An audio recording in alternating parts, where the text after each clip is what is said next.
Hello! সকাল সকাল আমি কিন্তু ঠান্ডার মধ্যে রেডি হয়ে নিয়েছি। আরে বলছি দাঁড়াও কোথায় যাচ্ছি?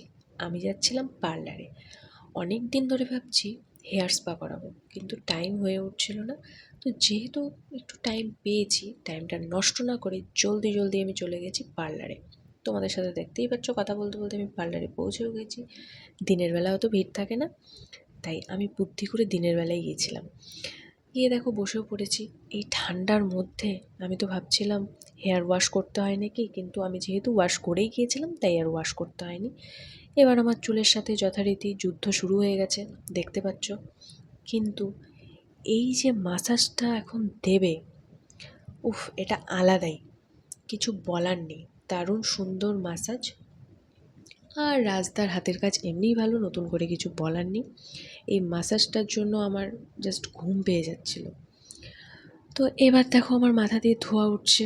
আমি তো ভয় পেয়ে গেছিলাম যে মাথা টাথা না পুড়ে যায়। তো রাজদা বলল, না না, ওরকম ভয় পাওয়ার কোনো ব্যাপার নেই। তারপর হেয়ার ওয়াশ করানোর পর এত কষ্টের ফল কি হলো এবার তোমরা দেখতে পাবে। এবার দেখবে আমার চুলটা কত সুন্দর হয়ে গেছে, দেখতে পাচ্ছ? হুম, দেখলে হবে, খরচা আছে। চলো আজকের মতো টাটা।